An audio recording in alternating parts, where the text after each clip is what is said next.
Hi there, welcome to My Career Doctor. I am the best I can do. I am the best I can do.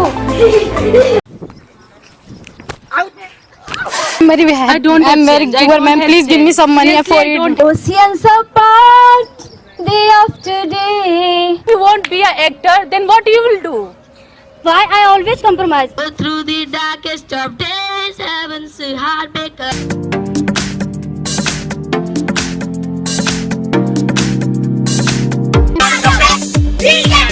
में वही सामने में पीछे में ही आप बना लीजिएगा। While reading पोएम को समझने से पहले मैं आपको कुछ चीजें दिखाना चाहूंगा। लेकिन आज हम आपकी मुलाकात एक ऐसे सबकी ऑटोग्राफ बुक है हमारे पास एक आई ड्रीम लाइक एबिलिटी डी है जैसे कि ladies and gentleman wishing you all the best.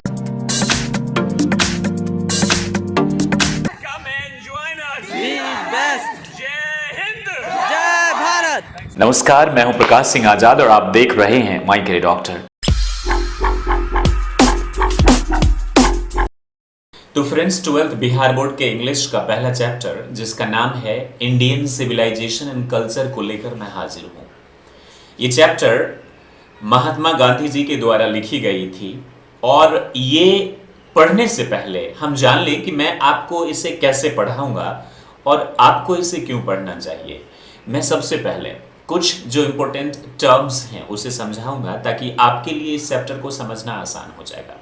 फिर मैं जो अच्छे वर्ड्स हैं उसे समझाऊंगा और आपके लिए इस चैप्टर को समझना आसान हो जाएगा। और अंत में मैं आपको इस चैप्टर को one by one, line by line, word by word समझाऊंगा ताकि आपके माइंड में बिल्कुल क्रिस्टल क्लियर हो जाए ये स्टोरी। इससे आप 12th इंग्लिश में तो अच्छा करेंगे ही करेंगे, आप अलग दूसरे सब्जेक्ट्स में भी बहुत अच्छा परफॉर्म करेंगे। आपकी अंग्रेजी के प्रति जो आपका एटीट्यूड है वो भी नज़रिया सही होगा। आप अंग्रेजी सीखने में आपको ये चैप्टर लिटरेचर हमेशा से मदद करता रहा है। लिटरेचर के माध्यम से अंग्रेजी सीखना एक ग्रेट एक्सरसाइज बोला जाता है। चूँकि मैं लैंग्वेज का ही ट्रेनर हूँ खास तौर से, तो इस बात को मैं आपसे कह रहा हूँ। ये चैप्टर अगर लंबी हो गई बहुत ज़्यादा तो मैं इसको 2 पार्ट में बांट दूंगा। हालांकि इसका प्लेलिस्ट आपको मिल जाएगा 12th rainbow Bihar board English के नाम से, नहीं तो एक ही पार्ट इसका रहेगा। और इसके जो पीडीएफ है वो आपको डिस्क्रिप्शन में या फिर दोनों जगह मैं आपको दे दूंगा। हमारा जो टेलीग्राम चैनल है माय करियर डॉक्टर के नाम से, वहाँ आपको मिल जाएगा। अब सवाल ये आता है कि आपको इसे क्यों पढ़ना चाहिए। इसका भी जवाब मैंने आपको पहले ही दे दिया कि इसको पढ़ने से आपको ये फायदा होगा। तो सबसे पहले हम कुछ इंपॉर्टेंट टर्म्स को जान लेते हैं जिसकी मदद से ये समझना बहुत आसान हो जाएगा, अन्यथा आप समझ नहीं पाएंगे। उसकी हिंदी मीनिंग अगर मैं आपको बता दूं, जैसे मटेरियलिज्म का मतलब होता है भौतिकवादी, तो आप नहीं समझ पाएंगे। एग्जाम्पल के जरिए मैं आपको समझाता हूं मटेरियलिज्म होता क्या है। मटेरियलिज्म का मतलब होता है जब भोगने वाली चीज़ों पर आप ज़्यादा ध्यान देते हैं। आप अपने हाथ पैर, यानी कि जो एंशिएंट सिविलाइजेशन है, जो इंडियन सिविलाइजेशन है, जिसमें बताया गया है कि अपने हाथ पैर का इस्तेमाल कीजिए, ज़िंदगी भर आप खुश रहेंगे। अभी क्या है कि हर कोई सुख सुविधा की चीज़ें यूज़ करना चाहता है। इंसानों से ज़्यादा सामान को, पैसे को तवज्जो देता है। यही तो मटेरियलिज्म है। यहाँ देखिए, इनको ये भाई साहब हैं या बहन जी मुझे नहीं मालूम, ये घिरे हुए हैं तमाम सुख सुविधा की चीज़ों से, फिर भी ये आसान थे। I am still not happy, सब कुछ है इनके पास, ये दिख रहा है ना आपको, स्टिल नॉट हैप्पी। ये है मटेरियलिज्म और यही है पश्चिमी सभ्यता, वेस्टर्न और मॉडर्न सिविलाइजेशन जिसको हम कहते हैं। अभी कोरोना काल में भी हमारी औकात हाथ में आ गई है, कोई एसी यूज़ नहीं कर पा रहा है डर के मारे, और सब अब इंडिजीनियस यानी कि स्वदेशी लाइफ स्टाइल में जीना चाहते हैं। तो मटेरियलिज्म आप समझ गए। अगला है स्पिरिचुअलिटी। स्पिरिचुअलिटी का मतलब होता है आध्यात्मिकता। ये क्या होता है? स्पिरिचुअलिटी का मतलब तो आध्यात्मिकता होता है, लेकिन इसका मतलब होता है एक सम्राट हृदय होना, अपनी आत्मा को समझना। वैसे आप देखेंगे दुनिया में हर कोई भिखारी है, राजा से लेके रंग तक। राजा राज्य की लालसा में, या आजकल के राजा राज्यों को जीतने की लालसा में, जो पॉलिटिशियंस हैं, सो कॉल्ड लीडर्स, या गरीब जो हर चीज़ मांगता है सिवाय खाने के, और खाना तो वो अर्जन करता है, बाकी सब कुछ मांग लेता है। गरीब का मतलब, माफ़ कीजिएगा इस शब्द को इस्तेमाल करने के लिए, जो भिखारी होता है। लेकिन जो स्पिरिचुअलिटी को फॉलो करता है वो सिर्फ खाना मांगता है ज़्यादा से ज़्यादा, जैसे कि लॉर्ड बुद्धा। बाकी चीज़ें वो अपने शरीर से ही अर्जित कर लेता है। इस जो परमपिता परमेश्वर ने जो शरीर दिया है। जो स्पिरिचुअलिटी को फॉलो करता है ना, वो आत्मा को परमात्मा से मिलन जानता है। वो इस दुनिया के भौतिकवादी यानी कि मेटीरियलिज्म से वो ऊपर उठा होता है। उनको इनसे कोई भौतिक सुखों से लेना देना, वही स्पिरिचुअलिटी है।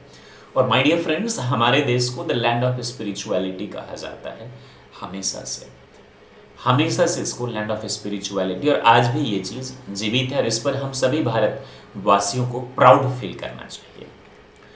अगला जो टर्म है वो है कल्चर एंड सिविलाइजेशन। देखिए, कल्चर का मतलब होता है संस्कृति और सिविलाइजेशन का मतलब होता है सभ्यता। संस्कृति क्या होता है? हर समाज की, मान लीजिए एक बिहारी का अलग कल्चर है, पंजाबी का अलग कल्चर है, बंगाली का अलग कल्चर है, साउथ इंडियंस का अलग कल्चर है, तो हमारे ही देश में हरियाणवी अलग कल्चर है। अलग अलग क्या है? कल्चर है, सांस्कृतिक है। यानी कि पहनना ओढ़ना, कैसे आप खाते पीते हैं, किस हिसाब से आप रहते हैं, उठते बैठते सोते हैं, लोगों से आप पेश आते, ये सब कल्चर है। अच्छा, गाना बजाना भी कल्चर के अंदर ही आता है। बिहारी कल्चर में अलग गीत है, फोक सॉन्ग है, हरियाणवी कल्चर में अलग फोक सॉन्ग है, राजस्थानी कल्चर में अलग फोक सॉन्ग है। ये तो आपका कल्चर हो गया, राइट। और सभ्यता जो सभ्य वर्ड से आया है, राइट, ये मतलब एक राष्ट्र को, ये टेक्नोलॉजी की मदद से बहुत समय के बाद, ये एक इंडिविजुअल हो सकता है। सभ्यता चोरों के समूह की भी होती है, माफ कीजिएगा, संस्कृति मेरी भी है, आपकी, हम सभी की है। चोरों के समूह में भी होती है संस्कृति, गलत लोगों की भी होती है अपनी एक संस्कृति, अच्छे लोगों की भी होती है अलग संस्कृति। बोलते हैं कि your culture does not match with our culture. लेकिन सभ्यता जो वर्ड सभ्य रूप से आया है, सिविलाइजेशन, जैसे कि आप देख लीजिए, ये है एंशिएंट सिविलाइजेशन और ये है मॉडर्न सिविलाइजेशन। आज हम यही पढ़ेंगे, एंशिएंट सिविलाइजेशन यानी इंडियन सिविलाइजेशन और मॉडर्न। इसमें कई सारे, ये इजिप्ट की भी सिविलाइजेशन है, हड़प्पा भी है और बहुत सारी दुनिया की तमाम चीज़ों को इसमें विश्व से ली गई है।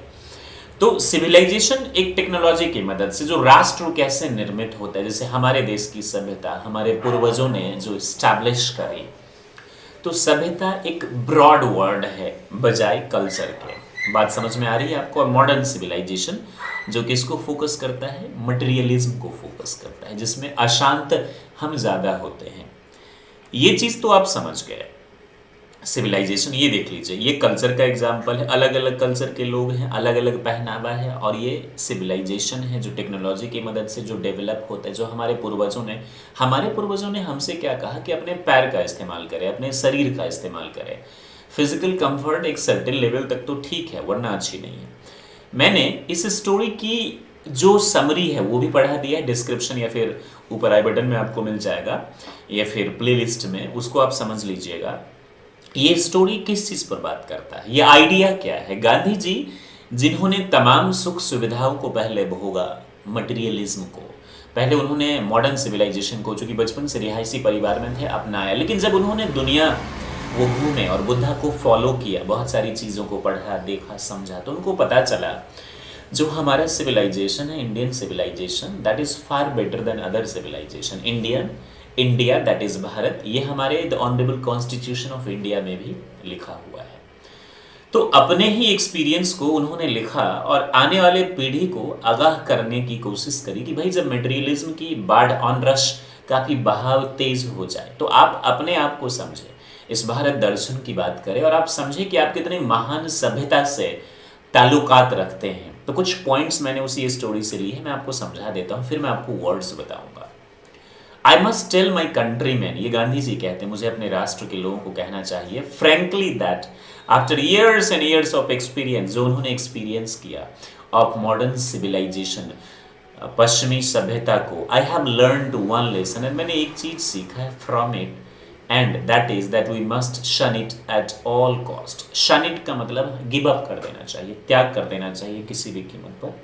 और कहते हैं कि जब कोई बुजुर्ग किसी बात को कहे तो उसे मान लेना चाहिए। मेरे दोस्तों, आप लोगों की उम्र कम है तो आप समझ नहीं पाएंगे अभी आप इस चीज़ को। द डिस्गस्टिंग, और उसमें भी महान बुजुर्ग जो राष्ट्रपिता हुआ, हालांकि गांधी जी के बारे में बहुत गलत अवधारणा भी है, हो सकता है आप कमेंट में भी लिखें। तो गलतियों पे और गलत चीज़ों पे मत जाइए। इंसान में अच्छाइयाँ और बुराइयाँ हर इंसान में होती है, अच्छी चीज़ों पर फोकस कीजिए कि उन्होंने इस राष्ट्र के लिए क्या किया। The disgusting characteristics of modern civilisation है, जो आज का जो सिविलाइजेशन है, मॉडर्न सिविलाइजेशन, उसकी डिस्गस्टिंग कैरेक्टरिस्टिक्स क्या है, इसके क्या फीचर हैं जो अच्छा नहीं लगता है। An indefinite multiplicity of human wants, यानी मनुष्य की जो इच्छा है ना वो कभी खत्म ही नहीं। ये इच्छा is like a restless bird, हमारा जो माइंड है, जैसे अभी मेरी इच्छा हुई कि मैं ये करूं, फिर उसको पाने की जद्दोजहद में फिर वो पाएंगे, फिर अगला, फिर ये करो। तो ये मॉडर्न सिविलाइजेशन का ये एग्जाम्पल, ये कोर आइडिया। लेकिन हमारा जो एंशियंट जो इंडियन सिविलाइजेशन है, उसकी जो प्रिंसिपल है, जो कैरेक्टरिस्टिक्स है, वो क्या है कि खुश रहिए, शांत रहिए, हैप्पीनेस की तलाश है, स्पिरिचुअलिटी के जरिए है। लेकिन मॉडर्न सिविलाइजेशन का नहीं, अपनी इच्छाओं को, तभी तो आप देखते हैं ना इच्छाएं बढ़ती जाती है, और इच्छाओं को आप जितना आप हवा देंगे, अपनी इच्छाओं पे कंट्रोल करना है, ये हमारा है एंशियंट और इंडियन सिविलाइजेशन। लेकिन मॉडर्न सिविलाइजेशन क्या कहता है, इच्छाओं को बढ़ावा देना। हमारा सिविलाइजेशन याद रखिए, ऑब्जेक्टिव में पूछे तो बताइएगा, इच्छाओं पे कंट्रोल रखना, to control over our wishes and desires और वांट्स। बट मॉडर्न सिविलाइजेशन क्या है, to multiplicity of human wants, इच्छाओं को और बढ़ाना। इस राजा और की भी इच्छा कभी पूरी नहीं हुई, और चाहे तो एक रंक भी खुशी से रह सकता है। The characteristics of ancient civilization is an imperative restriction, एक आवश्यक restriction है, एक रोक है, upon an strict regulating of these wants। अभी आपको मैंने हिंदी में जो चीज बताई वही इंग्लिश में है। Just as in the West, जैसे कि वेस्ट में they have made wonderful discoveries, उन लोगों ने बहुत सारे डिस्कवरीज किए, खोज किए, मशीन्स बनाई, in things material, यानी मटीरियल, भौतिकवादी, जो मैं आपको पहले ही बता चुका। हिंदुइज्म यानी कि सनातन, यहाँ पे जो has made still more marvellous discovery, ज्यादा अच्छी खोजें करी हैं इन थिंग्स ऑफ रिलीजन, धर्म में, आत्मा में, चेतना में। ये हिंदुइज्म की खोज है। कुछ बच्चे सोच रहे होंगे ये हिंदुइज्म क्या है। देखिए, इंडस वैली सिविलाइजेशन, जो ग्रीक यूनान से जो वर्ड आए इंडस, यानी कि जिसको हम सिंधु घाटी की सभ्यता कहते हैं हिंदी में, तो जो फारस के लोग थे, जो मंगोल के लोग थे, ये स को ह बोलते थे, और इंडस की वजह से इंडिया नाम आया। और सिंधु घाटी की सभ्यता, जो बहुत पुरानी सभ्यता है दुनिया की, उसको ये लोग स को ह बोलने लगे, तो सिंध को हिंद बोलने लगे, तो उसके किनारे रहने वाले लोग क्या कहलाए, हिंदू कहलाए, तो उसी से बना हिंदुस्तान। बात आ रही है समझ में। अदरवाइज जो हमारा धर्म है, जो रिलीजन है, हमारा धर्म नॉट रिलीजन, इसमें भी फर्क होता है, वो है सनातन। ठीक है, तो हालांकि ये एक दूसरे के पूरक हैं। तो अभी भी हिंदुस्तान में जो बुद्धिज्म है, जो सिखिज्म है, जो जैनिज्म है और जो सनातन है, ये सभी हिंदू के डेफिनेशन में आते हैं। उसके बाद जो है, जो मास कन्वर्जन हुआ, तो फिर जो इस्लामीकरण जब हिंदुस्तान में होने लगा, तो फिर जो मोहम्मदन में जो लोग हुए, वो हिंदुइज्म के डेफिनेशन में नहीं आते। लेकिन हम सभी के जो पूर्वज हैं वो सेम ही हैं, जो भी इस सिंधु घाटी के सामने है या आसपास रहते, चाहे वो इंडिया में हो या पाकिस्तान में हो या बांग्लादेश में हो, राइट। तो हमारे और नेपाल में हो, तो हम लोगों को इस कल्चर पे प्राउड फील करना चाहिए, क्योंकि हम सभी एक ही जगह से हैं, एक ही कॉमन कल्चर को और कॉमन सिविलाइजेशन को शेयर करते हैं। Civilisation in the real sense of the term, civilisation real sense में क्या है, consist not in the multiplication, यानी इच्छाओं को बढ़ावा देना नहीं है, हवा देना नहीं है, जो आजकल हम लोगों पे भी हावी हो रहा है, बट इन द डेलिब्रेट, ये सुनियोजित voluntary restriction of want. Civilisation का मतलब होता है हम अपनी इच्छाओं पर वॉलेंटरी, यानी अपनी ऐच्छिक रूप से उस पर लगाम लगाएं। बात आ रही है समझ में। This alone increases and promotes contentment, और इससे हमें संतुष्टि बढ़ती है, रियल हैप्पीनेस, खुशी and capacity to for service, और सेवा भावना, परोपकारम परम सुखम हमें बढ़ती है। ठीक है, यही वो ऐसे है जो हमको जानना है, इंडियन सिविलाइजेशन एंड कल्चर, यानी भारतीय संस्कृति एवं सभ्यता। ये पहला लेसन है। महात्मा गांधी जी के बारे में मैं आपको बता चुका हूं समरी में भी पहले, इनका पूरा नाम ये है। ऑब्जेक्टिव में ये सब पूछे जा सकते हैं। इनका जन्म 2 अक्टूबर 1859 को हुआ। मोहनदास करमचंद गांधी इनका नाम है, पोरबंदर गुजरात में, जो डिस्ट्रिक्ट है गुजरात का। 30 जनवरी 1948 को न्यू दिल्ली में इनकी मौत हुई। कस्तूरबा गांधी इनकी पत्नी का नाम था। इनको हम बापू या फिर द फादर ऑफ नेशन के नाम से कहते हैं। एक और कोट जो इन्होंने लिखा, और वो ये है कि mind is a restless bird, अशांत पक्षी है दिमाग। The more it gets the more it wants, जितना ज़्यादा ये पाता है उतना ज़्यादा पाने की लालसा रहती है। कनेक्ट कीजिए आपको अगर आज ये मिल गया तो कल उसकी लालसा करेंगे, परसों उसकी लालसा करें। हमारी स्रोत जो है आय वो तो लिमिटेड है, इच्छाएं अनंत है। तो हमारा जो सिविलाइजेशन है वो कहता है कि अपनी इच्छाओं पर भी लगाम लगाइए। अब ये नहीं कि अभी भूख लगी है तो खाना मत खाइए, बेसिक जो चीजें हैं वो तो होनी ही चाहिए, अननेसेसरली वो नहीं होनी चाहिए। लेकिन फिर भी ये क्या रहता है, ये नाखुश रहता है, और यही चीज प्रमोट कर रहा है मॉडर्न सिविलाइजेशन। पहले हम स्टोरी को जानने के लिए वर्ड्स को जान लेते हैं। पीडीएफ में आपको दे दूंगा। इवॉल्व यानी विकसित होना या विकसित करना, फेट भाग्य तकदीर या किस्मत, ये पूरे जो वर्ड्स हैं ये मैं आपको दे दूंगा और इसको अच्छे से पढ़ लीजिएगा। जब मैं आपको पढ़ाऊंगा ना तो ये वर्ड्स की प्रॉपर मीनिंग भी मैं आपको समझा दिया करूंगा। इंग्लिश हिंदी दोनों में मैंने आपको इसको समझा दिया है। जैसे कि रियून नाश करना या विनाश, डिजास्टर, एसिमिलेट एब्जॉर्प्शन अपनाना, पचकर मिल जाना। अब मैं इस स्टोरी को शुरू करता हूं।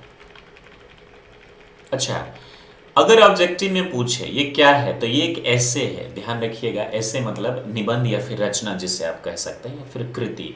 माई लाइफ एक्सपेरिमेंट से ये पूरी निबंध ली गई है, इंडियन सिविलाइजेशन एंड कल्चर। पढ़ते हैं इसको ताकि समझ में आए। पहले गांधी जी के बारे में। मोहनदास करमचंद गांधी 1869 पैदाइश हुई, 1948 इनका मृत्यु हुआ। ये स्वर्ग सिधार गए। पॉपुलरली नोन एज बापू और the father of the nation, जिनको हम बापू के नाम से और राष्ट्रपिता के नाम से जानते हैं। Was more a spiritual leader. देखिए, स्पिरिचुअलिटी के बारे में भी मैंने आपको इसलिए समझाया क्योंकि गांधी जी को एक स्पिरिचुअल लीडर कहा जाता था, एक पॉलिटिकल लीडर से ज्यादा। स्पिरिचुअल लीडर जो स्पिरिचुअलिटी को फॉलो करता है, जो भौतिकवादी सुखों से दूर रहता है, जिसका हृदय सम्राट होता है, जो महात्मा होता है, महान आत्मा, जिसकी आत्मा महान हो। वैसे तो हम सभी के पास आत्मा, हम सभी मटेरियलिज्म के इर्द गिर्द घिरे हुए हैं और ज्यादा दलदल में फंसते जा रहे हैं। यहां मैं ये भी नहीं कहना चाहता कि पैसे कमाना गलत बात है, लेकिन केवल पैसे कमाना और पैसे को ही खुदा, ईश्वर, वाहेगुरु और जीसस मानना गलत है। पैसा भगवान नहीं है, ये सच है।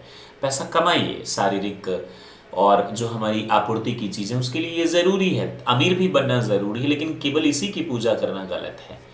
तो स्पिरिचुअल लीडर जो होते हैं वो हृदय सम्राट होते हैं, वो महात्मा होते हैं। जैसे कि बुद्धा जिनको फॉलो करते थे महात्मा गांधी, तो एक स्पिरिचुअल लीडर थे, मैंने पॉलिटिशियन के ज्यादा। और ये सच है, तभी तो इन्होंने इतनी प्योर अच्छी चीजें लिखी है जिसको हम सभी को अनुसरण करना चाहिए। ही सक्सेसफुली यूज्ड द ट्रुथ, उन्होंने प्रयोग किया, एंड नॉन वायलेंस। ट्रुथ का मतलब सच्चाई और नॉन वायलेंस का मतलब क्या हो गया, अहिंसा। हिंसा यानी मारकाट, वायलेंस और non violence as the chief weapons against the British rule. उन्होंने मुख्य हथियार अपना, जैसे हर टीचर का हथियार क्या होता है, पेन, कलम, उनका चीफ वेपन क्या था, truth and non violence. Objective में पूछे तो बता दीजिएगा। Against the British rule in India, India में ब्रिटिश रूल के खिलाफ। And helped Indian gain independence, और भारतीय लोगों को आज़ादी दिलाने में मदद करी। ये गांधी जी ही थे जिनसे प्रेरणा लेकर चंद्रशेखर आज़ाद आए, जिनसे प्रेरणा लेकर भगत सिंह आए, खुदीराम बोस आए, अशफाक उल्लाह खान आए, Abdul Ghaffar Khan the true patriotic from Pakistan आए। ये लोग आए, इन्हीं से प्रेरणा लेकर आए मेरे प्यारे दोस्तों। जयप्रकाश नारायण बिहार के रहने वाले, जिन्होंने गांधी जी से ही प्रेरणा लेकर दूसरी बार भारत में जब इमरजेंसी आया था 1980 में, इसमें जयप्रकाश जी का हाथ था और इन्होंने पहली बार एक सत्ता को ही बदल दिया था। जिसके बाद मोरारजी देसाई ने प्रधानमंत्री बने, चूंकि जयप्रकाश नारायण तो गांधी जी को फॉलो करते थे। फ्रॉम 1915 टू 1948 उन्होंने कब से, ही कंप्लीटली डोमिनेटेड इंडियन पॉलिटिक्स, यानी 1915 जब वो भारत आए और भारत में बिहार जब वो आए, एक नील इंडिगो की जो खेती होती थी पश्चिम चंपारण में, वहीं से ये कहानी शुरू है। 1915 से लेकर 1948 तक ही कंप्लीटली डोमिनेटेड इंडियन पॉलिटिक्स को इन्होंने डोमिनेट किया, ये सब पे भारी पड़ गए। He died at the hands of a fanatic, fanatic का मतलब होता है कट्टरपंथी। जो कट्टरपंथी थे नाथुराम गोडसे, जो महात्मा गांधी के तो पहले शिष्य थे, लेकिन उनकी बातों से ये सहमत नहीं थे इस वजह से, और कई चीजों के पीछे पॉलिटिकल रीजन भी होता है। तो he died at the hands of a fanatic on 30 जनवरी 1948। एक कट्टरपंथी जिनका नाम था नाथुराम गोडसे, उनके हाथ से इनकी मृत्यु हुई थी उन्होंने इन्हें गोली मार दिया था। हिज ऑटोबायोग्राफी, उनकी जो लिखी गई है, my experiments with truth and the numerous articles, और बहुत सारे आर्टिकल्स उन्होंने लिखे। ही रोट, देन होगा, he wrote for young India, हमारे देश के लिए, and the speeches that he delivered on different occasions, और जो भाषण अलग अलग ओकेजन्स पे जो उन्होंने दिया, reveal him not only as the original thinker, जो उनको प्रकट करता है। रिवील का मतलब प्रकट करना, हिंदी मीनिंग भी लिख लीजिएगा, कॉपी कलम लेकर बैठिएगा। वो उनको ओरिजिनल थिंकर, सोचने वाला, विचारवान, but also a great master of chest, एक पवित्र मास्टर ऑफ चेस्ट इनको बनाता है, एक स्वामी बनाता है। किस चीज के? इडियोमेटिक इंग्लिश के, जो इंग्लिश है इडियोमेटिक, उनके इनको बनाता है। इन द फॉलोइंग एक्सट्रैक्ट, ये जो एक्सट्रैक्ट है यानी ये जो ऐसे है, ये एक्सट्रैक्ट है इनकी तमाम चीज़ों की जो इन्होंने लिखा, उनमें से छांट छांट कर लिए गए हैं। और हम खुशनसीब इसलिए हैं क्योंकि हमको मौका मिला इतनी खूबसूरत चीज़ पढ़ाने का, अपने देश को, कल्चर को जानने का, और आप खुशकिस्मत इसलिए हैं क्योंकि आप इसे पढ़कर आपका भी नज़रिया चेंज होगा। Gandhi ji talks about the sound foundation, जो मजबूत बुनियाद है ऑफ इंडियन सिविलाइजेशन की, which had successfully withstood, जो खरा उतरा है, withstand का past है, withstood इसे भी समझिए, of passage of time, समय के गलियारे से और समय के रास्ते, ये अब तक ये खरा उतरा है, withstood, withstand का past है, full stop। The western civilization which has tendency to privilege, जो पश्चिमी सभ्यता है उसकी क्या टेंडेंसी है? मटेरियलिटी, आप समझ गए ना, मटेरियल एक वर्ड होता है भौतिक, और मटेरियलिटी, ही इज मटेरियलिस्टिक, वो क्या है? भौतिकवादी है। और do not follow materialism blindly, यानी कि भौतिकवादिता को फॉलो मत कीजिए। तो ये मटेरियलिटी को प्रिविलेज देता है। Can not match the Indian civilisation, जो भारतीय सभ्यता से मैच नहीं हो सकता। That elevates the moral being, क्योंकि ये जो सभ्यता है भारत की, एलिवेट का मतलब उत्थान करना। उत्थान कैसे? बौद्धिक रूप से विकास होना। एक विकास होता है बहुत महंगे कपड़े पहन लिए, बहुत महंगे घर में रह लिए, यानी कि हाई लिविंग और थिंकिंग लो है, तो उसको एलिवेट नहीं कहेंगे। जब हाई थिंकिंग, सिंपल लिविंग हो, सादा जीवन, उच्च विचार, तब एलिवेट कहते हैं। बौद्धिक रूप से विकास को एलिवेट कहते हैं। द मोरल बीइंग, यानी कि हमारा जो मोराल है, जो एथिक्स है, जो नीति है, उसका विकास होता है। ये हमारे सिविलाइजेशन में होता है। प्रिंसिपल, अब क्वेश्चन आंसर आप खुद से किस तरीके से पूछे जा सकते हैं, 1 number, 2 number, 4 number. What do you know about Gandhi ji के बारे में आप क्या जानते हैं? तो आप लिख सकते हैं Gandhi ji was a politician, but he is popularly known for spirituality more than politics। अब वहाँ कहाँ पैदा हुए, क्या थे, कहाँ से पढ़ाई करी, और तमाम मॉडर्न सिविलाइजेशन को उन्होंने एक्सपीरियंस किया, लेकिन अंत में ही decided to follow the Indian civilisation which is great in itself. अच्छा, गांधी जी ये भी नहीं कह रहे कि सिर्फ भारतीय सभ्यता अच्छी है और सभ्यता खराब है, वो ऐसा भी नहीं कह रहे हैं। What did Gandhi do for farmers in Bihar? ये क्वेश्चन आ गया, जो मैंने एक हिंट दिया था, जो चंपारण था, जहाँ श्री राजकुमार शुक्ल के कहने पर ये आए थे। पहले तो आना नहीं चाहते थे, जब साउथ अफ्रीका से आए थे, फिर ये आए यहाँ पर, किसानों को आज़ादी दिलाई अंग्रेज और लैंडलॉर्ड से। What did Mahatma Gandhi? Would you understand by civilisation and culture? मैंने आपको समझाया सिविलाइजेशन क्या होता है और कल्चर, ये भी मैंने आपको शुरू में समझाया था। What do our holy scriptures tell us about universal human values? हमारे जो holy scriptures हैं, जो हमारी ग्रंथ हैं, वो क्या कहती हैं यूनिवर्सल ह्यूमन वैल्यूज़ के बारे में, कि इंसान को अपनी इच्छाओं पर लगाम लगानी चाहिए। ये फिलोसफिकल है, और बहुत सारी चीज़ें जब आप पढ़ेंगे तो जानेंगे। चलिए अब शुरू करते हैं। पढ़िएगा, नोटबुक ले लीजिएगा और लिखिएगा इसके मीनिंग हिंदी में। आई बिलीव, मैं यकीन करता हूँ, मैं मानता हूँ, दैट, की, दैट का मतलब क्या हो जाएगा? की। लिटरेचर की खूबसूरती, जब आप इसे पढ़ेंगे ना, तो न सिर्फ आपको अंग्रेजी आएगा, आपकी पॉजिटिविटी बढ़ेगी और सब्जेक्ट्स में भी आपका दिल लगेगा। 12th के हर सब्जेक्ट्स में आप अच्छा करेंगे और ज़िंदगी में बहुत आगे आप जाएंगे, कामयाब होंगे इसकी बदौलत। इसको पॉजिटिव एटीट्यूड के साथ पढ़िए, भगा भगा के मत पढ़िए। आई बिलीव दैट, मैं मायने रखता हूँ, यकीन करता हूँ, the civilisation India has evolved, evolve होता है, इसका पास्ट है इवॉल्व्ड, जो भारतीय सभ्यता ने जो विकसित किया है। इवॉल्व का मतलब डेवलप करना। समय के साथ सभ्यता क्या होती है, पहले कुछ और थे, फिर कुछ और है, और आज हमारा मॉडर्न ज़्यादा हमें मिक्स हो गया है 80%, और हमारी सभ्यता 20% ही बची है। लेकिन मुझे ऐसा लगता है कि लोग वापस आएंगे इन चीज़ों पर और आ भी रहे हैं। I believe that the civilization India has evolved is not to be beaten। ये उस समय में इन्होंने लिखा था और ये आज भी सच है। Not to be beaten, ये हराया नहीं जा सकता है। beaten का मतलब हराया जाना, और not to be beaten का जिसे हराया नहीं जा सकता, जो भारतीय सभ्यता ने इवॉल्व किया इन द वर्ल्ड, पूरी दुनिया में। Nothing can equal, कुछ भी समान नहीं हो सकता। The seeds sown by our ancestors, seeds का मतलब बीज, sow का मतलब बोना और sown का मतलब बोया। जो बीज हमारे पूर्वजों ने बोए थे उसकी कोई बराबरी कर ही नहीं सकता। Rome went, रोम चला गया। Greece shared the same fate, जो ग्रीस था उसको साथ भी वही हश्र हुआ जो रोम के साथ हुआ। द माइट ऑफ फेराउज, ये इजिप्ट के जो शासक थे उन्हें कहा जाता था। मिस्र घाटी की सभ्यता ये भी बहुत पुरानी है। इंडस वैली सिविलाइजेशन, हड़प्पा, ये सब बहुत पुरानी है। Greece shared the same fate, the might of Pharaohs, might का मतलब ताकत, तभी तो माइटी कहते हैं ना ईश्वर को, ऑल माइटी, सर्वशक्तिमान ईश्वर को हम कहते हैं। द माइट ऑफ फेराउज, जो फेराउज जो थे, जो वहाँ के शासक थे, जो राजा थे, उनकी शक्ति भी क्या हो गई, वॉज ब्रोकन, टूट गई। Japan has become westernised, Japan क्या हो गया, पूरा पश्चिमीकरण हो गया। Of China nothing can be said, और चाइना के बारे में हम कुछ नहीं कह सकते। बट इंडिया इज स्टिल, और इंडिया अभी भी है, शांत है, अभी भी वैसा ही है जैसा पहले था भारत।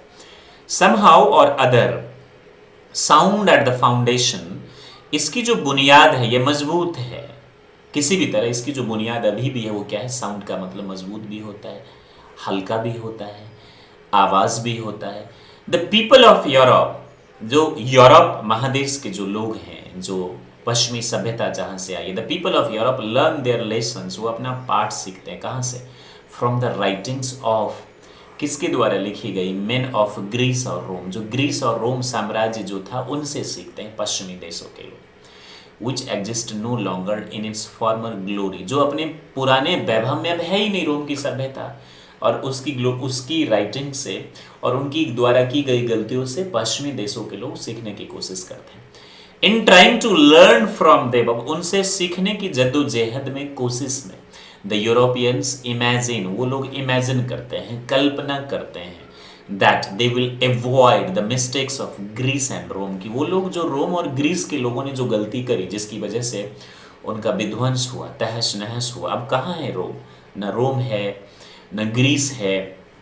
सच इज देयर पिटेबल कंडीशन, और ऐसी उनकी दयनीय स्थिति है अगर उनकी गलतियों से ये सीखने की कोशिश करते हैं, क्योंकि वो ओरिजिनल फॉर्म में है ही नहीं।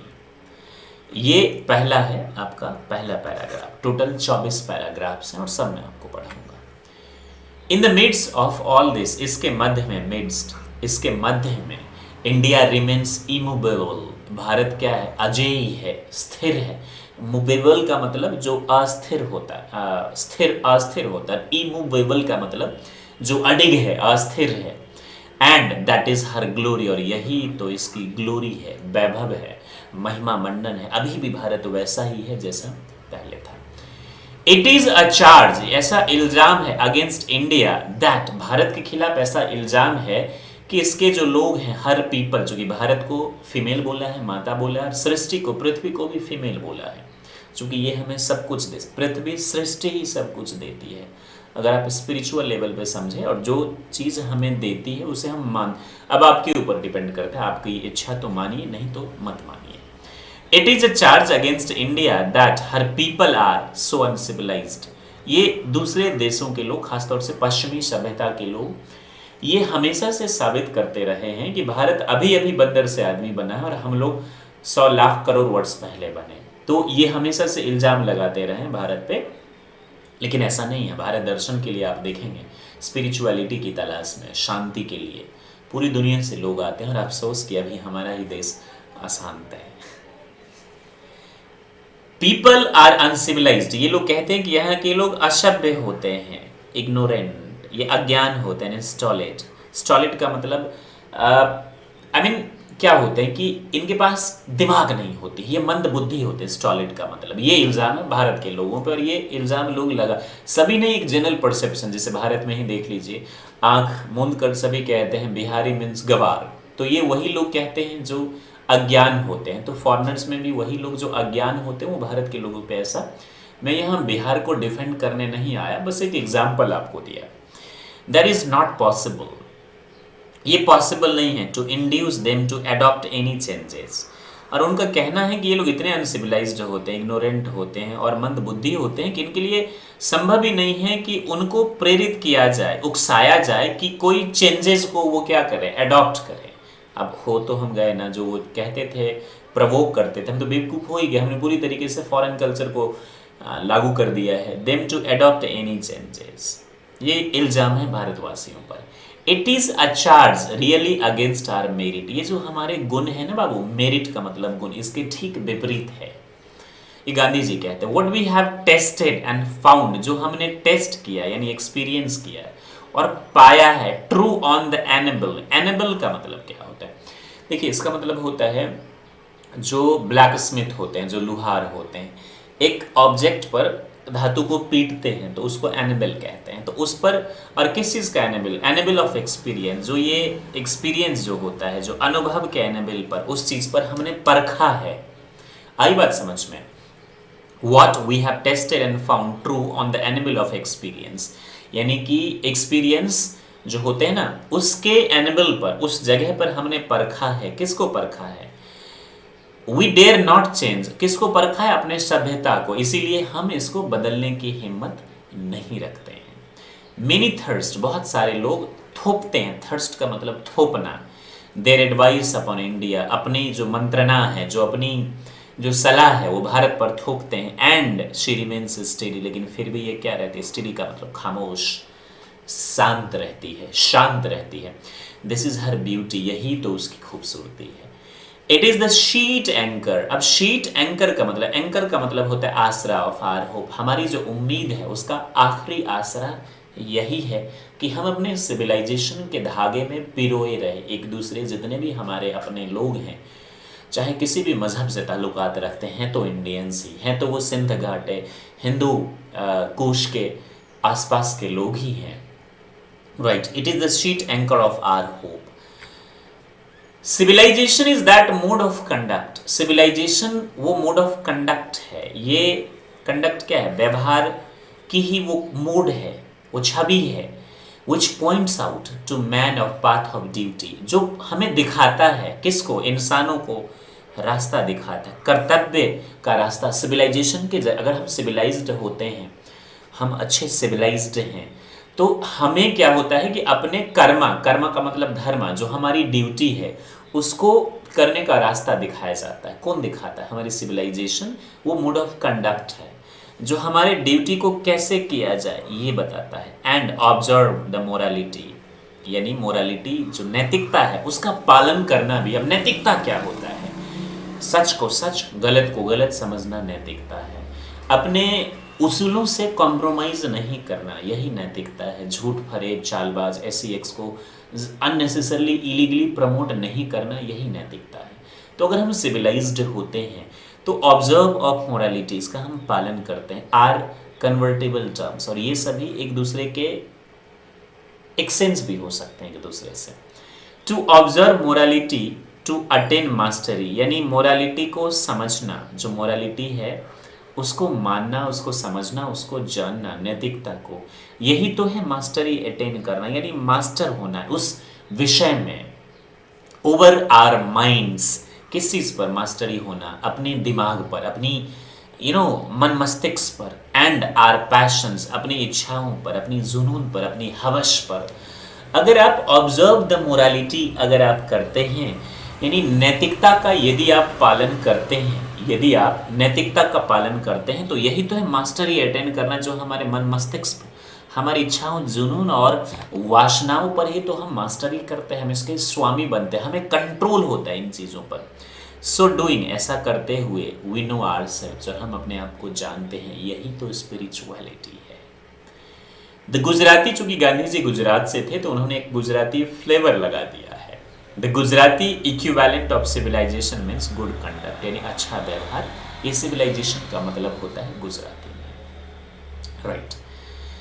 If this definition be correct, और अगर ये परिभाषा सही है, then India as so many writers have shown, जैसा कि बहुत सारे लेखकों ने लिखा है, बहुत सारे इंटरनेशनल राइटर्स ने भी इंडिया को सिविलाइजेशन की मदर कहा है, right, has nothing to learn from anybody, तो भारत को किसी और से कुछ सीखने की ज़रूरत नहीं है, and this is as it should be, और ये ऐसा ही है जैसा इसको रहना चाहिए, और ऐसा ही रहना चाहिए जैसा ये है। दोस्तों ये चैप्टर लंबी हो रही है, तो हो सकता है कि आपको बहुत ही बोरिंग फील हो, तो आप वीडियो को पॉज कीजिए और जाइए, कुछ खा पी लीजिए, फिर से आके वापस बैठिए, बहुत हैवी डाइट मत लीजिएगा, वेरी नाइस, और फिर से पढ़ने की कोशिश कीजिए, right. We notice that the mind is restless bird, ये गांधी जी कहते हैं, और हम नोटिस करते हैं जो हमारा दिमाग है ना, एक अशांत पक्षी है, माइंड रेस्टलेस, अशांत पक्षी है। द मोर इट गेट्स, जितना ज्यादा ये पाता है, द मोर इट वांट्स, उतना ज्यादा ये चाहता है, एंड स्टिल रिमेन्स अनसेटिस्फाइड, फिर भी ये नाखुश। फील कीजिए, कल तक आप इंटर में आना चाहते थे, आप आ गए, फिर भी आप नाखुश है। आप इसके बाद चाहते होंगे कि स्मार्टफोन पप्पा दिला दे, मैं खुश हो जाऊंगा, फिर भी नाखुश रहेंगे। आपको हर चीज़ मिलती जाएगी, अपनी इच्छाएं बढ़ाते जाएंगे, लेकिन मन नाखुश ही रहेगा। एक्सपीरियंस खुद कीजिए इसको, प्रैक्टिकल, राइट। लेकिन जो हमारा सिविलाइजेशन है, अननेसेसरली इच्छाओं पर कंट्रोल करना, क्या ज़रूरी है अननेसेसरली चीज़ों को लेने का, cut your cot according to the cloth, यही तो हमारा सिविलाइजेशन है, and still remains unsatisfied. The more we indulge in our passion, जितनी ज़्यादा अपनी जुनून में, हवश में हम इंडल्ज होते हैं, the more unbridled they become, ये उतने ज़्यादा बेलगाम हो जाते हैं, अनब्रिडल्ड, बेलगाम हो जाते हैं, दे बिकम। आर एंसेस्टर, जो हमारे पूर्वज थे, देयरफॉर सेट आ लिमिट, तो उन लोगों ने क्या किया, एक लिमिट सेट किया, आर इंडल्जेंस, उन्होंने इंडल्जेंसेस, हमारे जो लिमिट हैं, यानी संलिप्तता में किसी चीज़ को, उसकी एक लिमिट सेट करी। दे सॉ, उन्होंने देखा, नोटिस किया, that happiness was largely a mental condition, यानी जो खुशियां हैं ये दिमागी एक रूप है, एक मेंटल कंडीशन है। छठा पॉइंट हम पढ़ेंगे, यानी कि छठा पैराग्राफ, जिसको दो भाग में मैंने बांटा है। वी नोटिस, हम नोटिस करते हैं, दैट द माइंड इज, माफ कीजिएगा, a man is not necessarily happy because he is rich, एक आदमी खुश इसीलिए नहीं होता कि वो अमीर है। आपने देखा होगा जो लोग बहुत अमीर होते हैं, सबकी बात तो नहीं कर रहा, लेकिन ज़्यादातर लोग अशांत आपको पाए जाए होंगे, पैसे को लेकर, रुतबा को लेकर, स्टेटस को लेकर, कहीं ना कहीं ईगो डेवलप होता है, और वही तो ईगो ही धीरे धीरे निगेटिव एटीट्यूड में कन्वर्ट हो जाता है, और जो इंसान नेगेटिव एटीट्यूड के साथ जीता है ना, वो दूसरों के लिए भी जीना दुश्वार कर देता है। ये लोग वायरस, कैंसर, कोरोना से भी ज़्यादा घातक होते हैं। जहाँ बैठते हैं उस फसल को ही, जिस परिवार में हो तो उस परिवार को आगे नहीं बढ़ने देते, जिस समाज में होते उस समाज का भला नहीं होने देते। A man is not necessarily happy because he is rich, वो खुश है क्योंकि वो अमीर है, और अनहैप्पी, और नाखुश है क्योंकि वो गरीब है। The rich as often seen to be unhappy, अमीर लोग ज़्यादातर नाखुश, सभी नहीं लेकिन देखे जाते हैं। The poor to be happy, लेकिन गरीब ज़्यादातर आपको खुश मिलेंगे। देखिए, अत्यधिक दरिद्रता भी विनाश का कारण बनता है, अत्यधिक संपन्नता भी। तो बुद्धा का जो मार्ग है, मध्यम शरणम, जो मध्यम मार्गम, बेस्टम होवम, जो मध्यम मार्ग सबसे बेहतर होता है, वही सबसे अच्छा होता है। उसी में ज़िंदगी, गृहस्थ जीवन को बिताइए और सबसे आप ज़्यादा खुश रहेंगे। The poor to be unhappy, millions will always remain poor, जो लाखों करोड़ों लोग हमेशा गरीब रहेंगे। ऑब्जर्विंग ऑल दिस, और ये सच है, गरीबी कभी नहीं हट सकती, जरा सोचिएगा। इस सब को ऑब्जर्व करते हुए आर एंसेस्टर्स डिसयूडेड का मतलब होता है हम लोगों को रोका, डिसवेट का मतलब रोकना, किसी चीज़ को ना करने के लिए। तो ये पास्ट में यूज हुआ है, क्योंकि पास्ट की ही बात बता रहे हैं Gandhi ji. Our ancestors dissuaded us from luxuries and pleasures, यानी सुख से, ऐशो आराम से, तृप्ति से, भोग से हम लोगों को दूर रहने की सलाह दी थी। अभी भी आप देखेंगे बड़े बुजुर्ग यही कहते हैं, we have managed with the same kind of flow, हमने आज भी वही हल रखा है as existed thousands of years से, जो हजारों साल पहले थी। We consume retained the same kind of cottage, हमारे पास अभी भी वही कॉटेज है। कॉटेज का मतलब जहाँ हम रहते हैं, that we had in former times and our indigenous. Education remains the same as before, और हमारा जो स्वदेशी शिक्षा है, आज भी वही है जो पहले था। We had no system of life corroding. Life corroding, corrode का मतलब होता है छय करना, तो कॉर्ड से बना है कॉर्डिंग, और लाइफ कॉर्डिंग यानी जीवन को छय करने वाली, नाश करने वाली। तो we had no system of life corroding competition, यानी हमारे लोगों में जीवन को छय। देखिए, अगर आप शरीर को यूज़ करेंगे, दिमाग को यूज़ करेंगे, तो आप हेल्दी रहेंगे, अच्छा खाना खाएंगे इंडिजीनियस। लेकिन अगर आप ऐसो आराम की चीज़, मटेरियलिज्म को फॉलो करेंगे, आप हर सुख सुविधा भोगने की चीज़ आपके इशारों पे होगा, तभी तो कोरोना अटैक होगा, तो सबसे पहले हमारा ही नंबर होगा जिसने सबसे ज़्यादा भोगा। आप देख ही रहे हैं क्या हो रहा है। तो हालांकि अब इनमें चेंजेस आएंगे, स्टोरी उस टाइम की है। अब तो कॉटेज भी नहीं रहा, गांव गांव में पक्का का मकान बन रहा है, लोग इंडिजीनियस एजुकेशन भी हम पे हावी हो गया कहीं और से। मॉडर्न एजुकेशन जो है ये करप्शन को भी बढ़ावा दे रहा है। लॉजिकली सोचिएगा, आप अगर करोड़ों रुपए दे के MBBS प्राइवेट से करेंगे या 50 लाख, तो आप तो डकैत बनेंगे ना जी।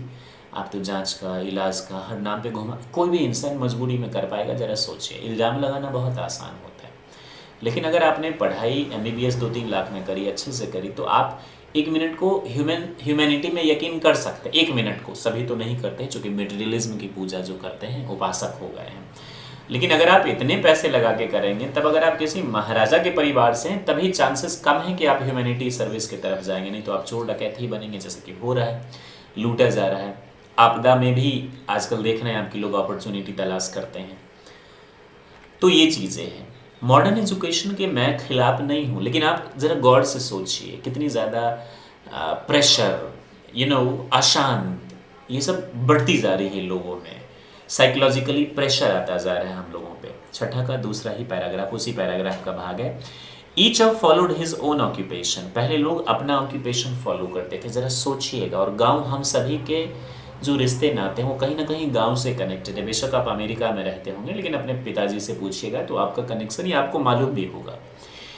Each followed his own occupation, हर कोई अपना ऑक्यूपेशन फॉलो करता था। और trade and charged a regular wage, और अपना जो मेहनतनामा होता था, रेगुलर वेज, वो चार्ज करते थे। इट वॉज नॉट, चार्ज का मतलब इल्ज़ाम लगाना भी होता है, और चार्ज का मतलब चार्ज करना, जैसे I charge you fee every month. It was not that we did not know how to invent machinery. ऐसा कुछ भी नहीं था कि वो लोग नहीं जानते थे कि मशीनरी को कैसे इन्वेंट किया जाए, हमारे पूर्वज। बट आवर फोर फादर, जो हमारे पूर्वज थे, न्यू दैट, वो जानते थे कि if we set our hearts after such things, अगर हम अपने दिल को उस तरफ लगाएं मशीनरी इन्वेंट करने के लिए, we would become slaves and lose our moral fibres, और हम लोग गुलाम हो जाएंगे। किसके?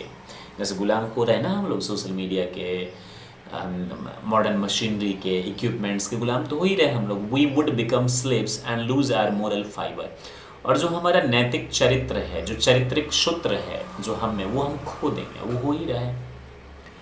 अब यहाँ आप में से कुछ बच्चे जिन्हें ज्ञान नहीं होगा बोलेंगे कि सर हमने क्या किया, हमने तो कुछ भी नहीं किया। देखिए, स्पिरिचुअलिटी में हमारा योगदान है, ये दुनिया मानती है इस चीज़ को। योगा में हमारा योगदान है, हम चाहते तो वो भी कर सकते थे और किया नहीं। आप जो चरक हैं, जो ऋषि चरक हैं, अमेरिका में आप जाएंगे, माफ़ कीजिएगा ऑस्ट्रेलिया में, तो वहाँ जो सबसे इम्पोर्टेंट लाइब्रेरी है, वहाँ पे जो हॉस्पिटल है और म्यूज़ियम है, वहाँ इनमें से किसी एक जगह पर ऋषि चरक की बाकायदा स्टैचू है, और लिखा गया है कि ये फादर ऑफ सर्जरी है, not modern surgery, father of surgery. इन्होंने ही सर्जरी को सबसे पहले प्रमोट किया था। आप जो दुनिया की सबसे पहली, ये मैं जगह का नाम भूल रहा हूँ, ये सो फिनलैंड होना चाहिए, वहाँ पे जो फिजिक्स की जो लैब है, जो एटॉमिक एनर्जी पे जो काम करता है, वहाँ नटराज शिवा की मूर्ति रखी हुई है सबसे बाहर। लोग मानते हैं इस चीज़ को, आप माने या ना माने। वी वुड बिकम स्लेव्स, और बहुत सारी खोज हम लोगों ने की। They therefore after due deliberation, यानी इसलिए बहुत ज़्यादा विचार विमर्श करने के बाद, decided that we should only do what could we do with our hands and feet. हम लोग क्या अपने हाथ और पैर से कर सकते हैं वही करेंगे। They saw that our real happiness and health consisted in proper use of our hands and feet. उन्होंने देखा कि जो खुशी है वो किस चीज़ से बनी है, प्रॉपर यूज अगर हम अपने हाथ और पैर का करेंगे तो उसी से हमको क्या मिलेगी, खुशी मिलेगी, और वही शाब्दिक रूप से खुशी का कारण भी होता है दोस्तों। 7वां पैराग्राफ है। दे फर्दर रीजन, आगे उन्होंने रीजन दिया और बताया that large cities were a snare, जो बड़ी बड़ी शहरें थे, अब तो शहरों की भी तादाद बढ़ रही है, वो एक जाल सा था, स्नेयर था, एक ट्रैप था, एंड यूजलेस इनकम्बरेंस, और बोझिल वाली जिंदगी थी, and the people would not be happy in them, और लोग उसमें खुश नहीं रहेंगे और खुश थे भी नहीं।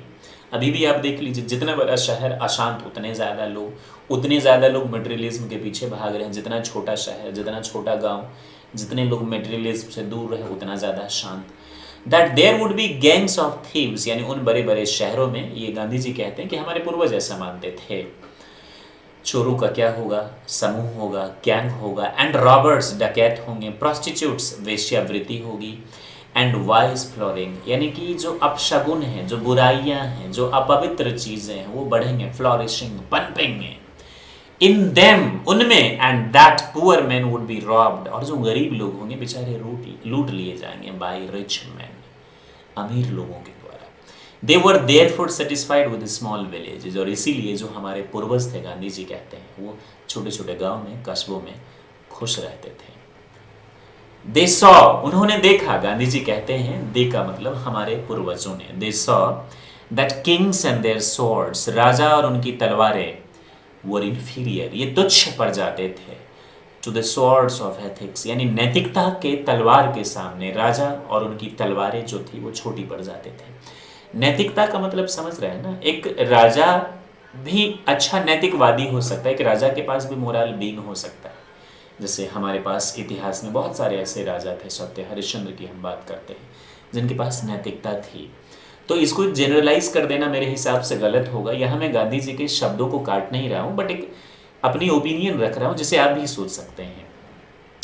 नॉर्मली जो राजा होते हैं वो विलासी होते हैं, वो भोगी होते हैं, मटेरियलिज्म को प्रमोट करते हैं। इसीलिए इन्होंने लिखा है, they saw that kings and their swords, राजा और उनकी तलवारें, were inferior to the sword of ethics, जो नैतिकता की तलवार के सामने, धार के सामने, इनकी जो तलवार की जो धार थी ना, ये छोटी पड़ जाती थी, और ये बात सच भी है।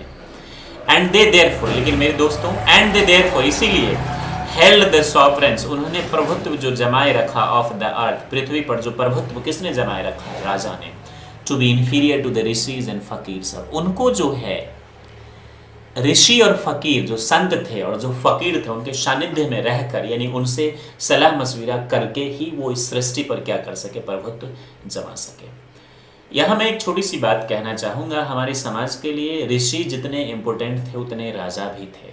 क्योंकि राजा एक ब्रेव इंसान होता था, जो डिसीजन लेता था कि रण के मैदान में दुश्मनों का कैसे नाश करना है, और वो ऐसा ब्रेव इंसान होता था जो रणचंडी बनकर, जो भाला लेकर, जो तलवार लेकर, जो त्रिशूल लेकर, जो शील्ड के सहारे अपने देश की, अपनी सीमाओं की रक्षा करता था। हाँ, एडवाइस लेता था और वो रक्षा करता था। तो हर किसी की भी इसमें अहम भूमिका होती है, और सिर्फ राजा से ही नहीं, सैनिकों की भी अहम भूमिका थी, जिसमें हर समुदाय के लोग एकत्रित होते थे। अ नेशन हैड कोर्ट्स, यानी हमारे जो राष्ट्र थे उसके पास क्या थे, कोर्ट्स थे, लॉयर्स, वकील थे, एंड डॉक्टर्स, क्या थे हमारे पास, चिकित्सक थे। But they all were with in bounds, और ये सभी क्या थे, एक बाउंड में थे, एक सीमा में। आज जो डॉक्टर्स हैं, जो लॉयर्स हैं, जो वकील्स हैं, उनमें सीमा ही नहीं है, वो अनकंट्रोल्ड हो गए। हर कोई पैसा कमाने में, चाहे फकीर हो, मौलवी हो, मौलवी का मतलब माफ़ कीजिएगा, वो लोग जो तंत्र मंत्र फकीर के सहारे, या फिर कोई संत हो या साधु हो, ये सब अच्छे भी हैं, बहुत अच्छे भी हैं ये लोग, लेकिन ज़्यादा ऐसे लोगों की तादाद हो गई है जो तंत्र मंत्र कर देंगे, जो ये दे देंगे, जो वो दे देंगे, आपको पैसे आपसे ठग लेंगे, कभी इधर घुमा देंगे, कभी उधर घुमा देंगे। ऐसे बाबाओं की, ऐसे मौलानाओं की तादाद जो है वो बढ़ती जा रही है दिन प्रतिदिन। तो ये सब क्या हो रहा है, मटेरियलिज्म। हर किसी को अब क्या बनना है, अरबपति जो बनना है। अ नेशन हैड कोर्ट, सब कुछ तो था, लेकिन ये पहले कंट्रोल में रहते थे, ये अपनी दूरियों को जानते थे। डॉक्टर्स, लॉयर्स ये जानते थे कि हम जनता के सेवक हैं, ये जनता के मालिक नहीं समझते थे। आज मैं जिस शहर से ताल्लुकात रहता हूँ, यहाँ एक से एक दुकानदार, बनिया डॉक्टर्स हैं, जो पैसे कमाने में, लूटने में, जो आपदा का अभी समय है, कोरोना महामारी, इसमें भी ये अपॉर्चुनिटी तलाश रहे हैं, जमकर अपॉर्चुनिटी तलाश रहे हैं। एवरीबडी न्यू दैट, हर कोई जानता था that these professions were not too particularly superior, ये प्रोफेशंस बहुत महान नहीं थे। मोरेवर, हालांकि दीज वकील्स यानी ये जो वकील्स थे एंड वेड्स जिन्हें आप डॉक्टर्स कहते हैं, डिड नॉट रॉब पीपल, ये लोग लोगों को लूटते नहीं थे। They were considered people's dependants not their masters, ये लोगों पर आश्रित थे न कि उनके स्वामी थे। जस्टिस वॉज टॉलेबरली फेयर, और जस्टिस क्या था, क्षमता सहने योग्य, फेयर था, निष्पक्ष था। हालांकि फेयर का मतलब सुंदर भी, साफ भी, गोरा भी, मेला भी होता है, यहाँ क्या अच्छा था सबके लिए। The ordinary rule was to avoid courts, और सामान्यतया लोग कोर्ट में जाने से घबराते थे, लोग नहीं जाते थे।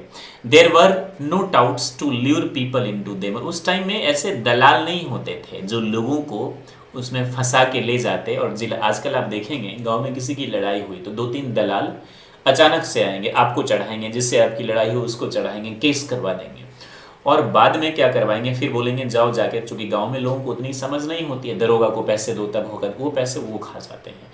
शहर में भी आप देखेंगे वकील ही दलाल बन गए हैं, वकील ही डील कर लेते हैं सब कुछ, तो आपको फंसा कर उलझा कर रखेंगे। मान लीजिए आपकी पति पत्नी में लड़ाई हुई, आप वकील के पास जाएंगे तो जो अच्छा वकील होगा वो चाहेगा कि शॉर्ट आउट करवा दे जहां तक पॉसिबल हो, जब ऊपर पानी बह गया तो कोई बात नहीं, लेकिन जो गंदा वकील होगा वो पैसे कमाने के चक्कर में हाँ लाओ फाइल करता हूँ, ये वो ब्ला ब्ला ब्ला, यही चीजें तो बढ़ रही है।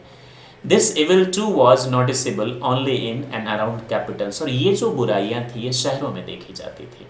The common people lived independently and followed there agriculture, और लोग स्वतंत्र रहते थे, अपने पेशा को, ऑक्यूपेशन को, कृषि को फॉलो करते थे। They enjoy true home rule, true home rule का मतलब स्वराज की जिंदगी, गृहस्थ जीवन को आनंदमयी होकर गुजारते थे। Alright, the Indian civilisation as described by me, जो भारत की सभ्यता मेरे द्वारा डिस्क्राइब की गई है, has been so described by its votaries, वो इसके अनुयायी यानी कि इट्स का मतलब किसके लिए यूज किया है, भारत के लिए।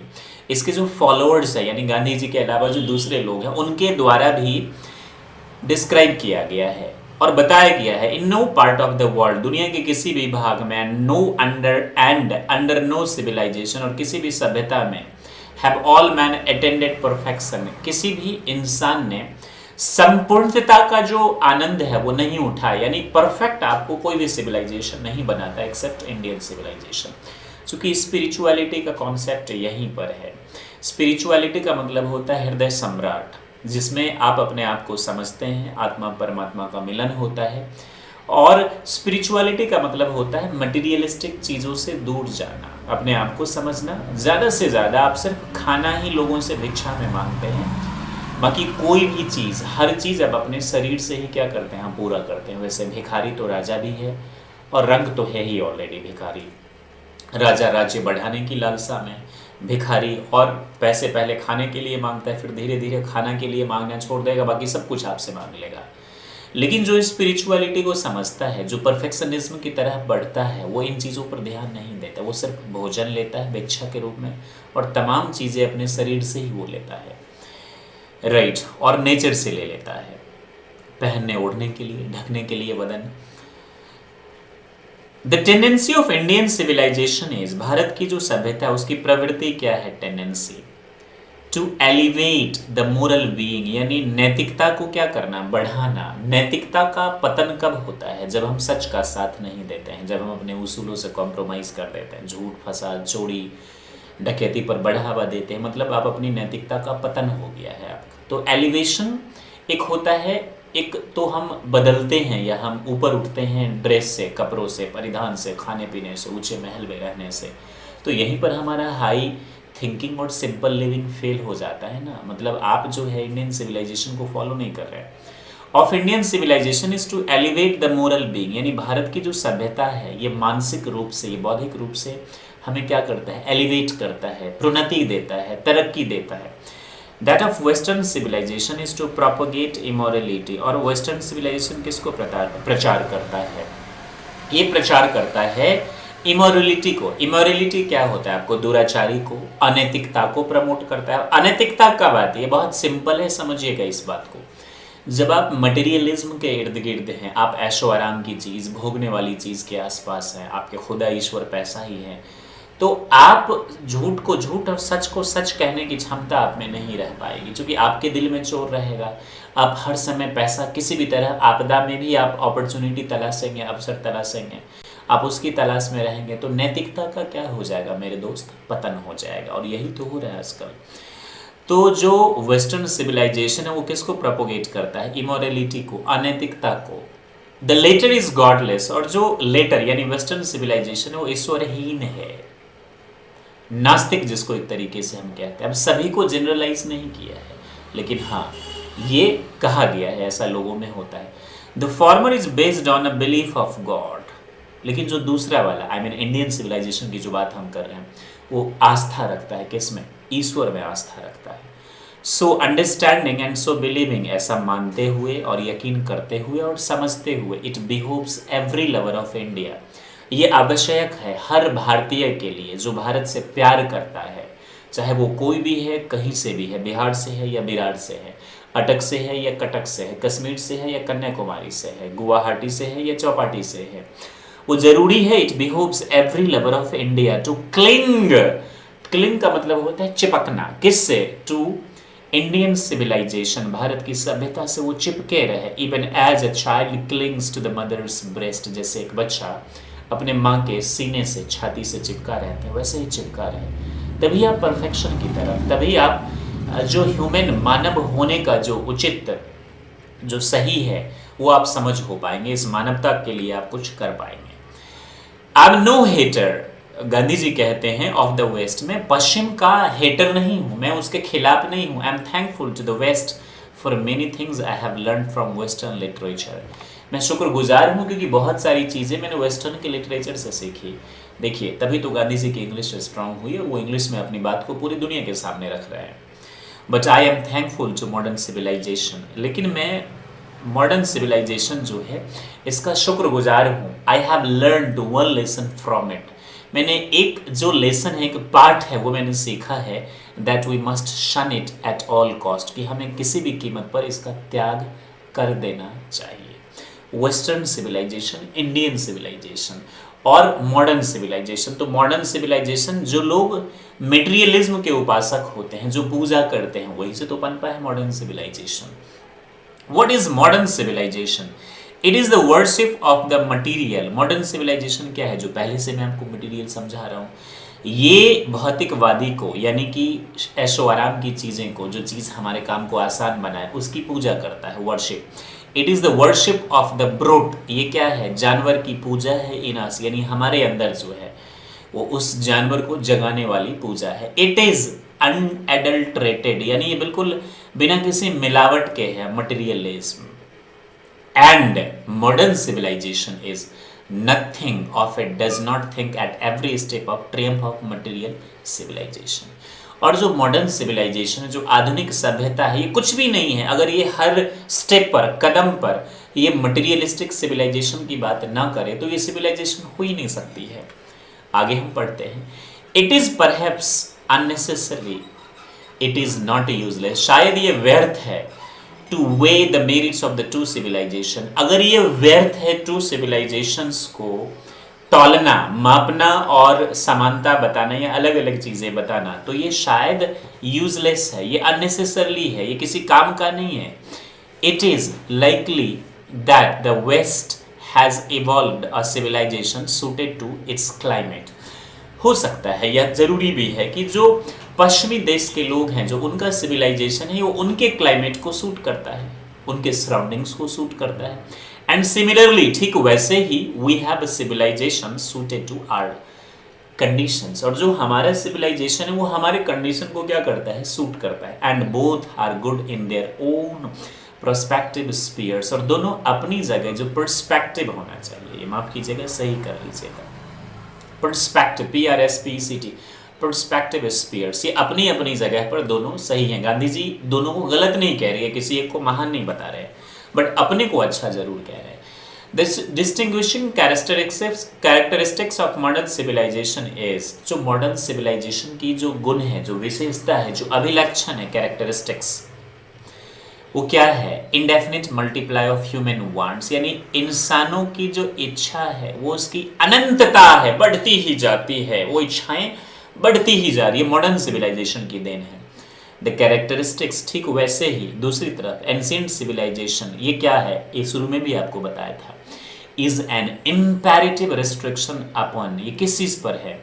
And a restrict regulating of these wants, यानी हमारी जो इच्छाएं हैं ना उस पर लगाम लगाने को कौन कहता है? हमारा एंशिएंट सिविलाइजेशन।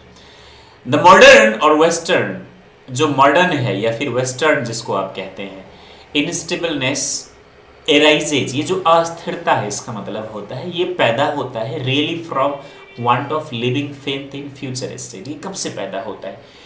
यानी ये पैदा होता है भविष्य में जो जीने की इच्छा होती है, लिविंग फेथ, जीवंत इच्छा जो होती है उस स्टेट से पैदा होती है। And therefore also in divinity, और प्रभुत्व में भी, ईश्वरवाद में भी।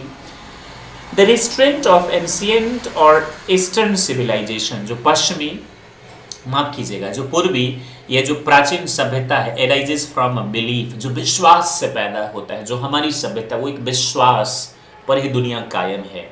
Often in spite of ourselves in a future state and the existence of divine power, भविष्य में भी है और ईश्वर में तो हम यकीन करते ही हैं।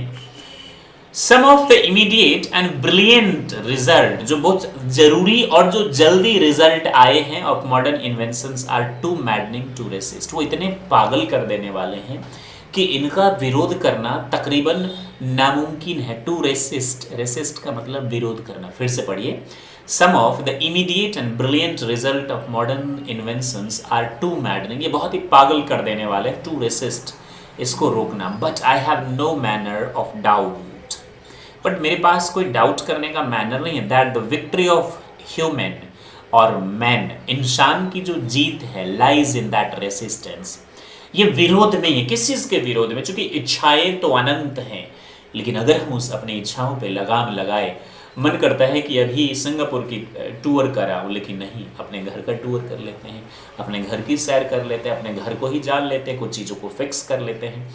We are in danger of bartering, लेकिन अभी हम लोग क्या है, खतरे में हैं। बार्टर एक कॉमर्स में वर्ड यूज होते हैं, यानी कि किसी चीज़ के, मैंने आपको एक गिलास पानी दिया और मैंने शायद दवा, पानी इतनी महंगी हो गई कि दवा सस्ती हो गई।